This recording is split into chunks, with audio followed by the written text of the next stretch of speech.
শোনো বোন, এমন বড় ভাইয়ের ফে বয়ে বয়ে খাইও না। আজকে 3 মাস হয়ে গেছে গা তোমাকে খাওয়াইতাছে। ভাবি এইভাবে বলেন কেন? আমার জামাই তো আগে 3 মাস 4 মাস 1 বছরের সংসার চালাইছে। এত কিছু জানি না, আগে আমার জামাই ভাত খাইবা, পরে তোমরা থাকলে খাইবা। থাক তিশা, আমার পেট ভরে গেছে, আমি আর এখন খাবো না, চলো। আর কত এইভাবে ভাবের কথা শুনবো, আমার অনেক খারাপ লাগে। থাকবো, তুমি মন খারাপ করো না। শোনো, একসময় তো আমারও চাকরি ছিল, আমিও তো তাদেরকে চালাইছি, তাই না?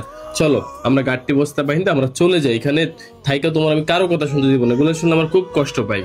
দরকার হলে আমরা গার্মেন্টসে চাকরি করে খাবো, তারপরে মানুষের কথা আমি তোমাকে শুনতে দেবো না। চলো যাই আমরা। এই তোরা কই যাইতাছস? ভাই আমরা চলে যেতে যেতেছি, আমরা চাই না কারো ঘাড়ের উপর বসে বসে খেয়ে বোঝা হইতে।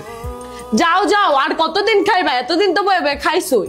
ভাই তুই কষ্ট পাইস না, বুঝতে পারছস? তাছাড়া তোর ভাবি তো একা পারে না সবকিছু।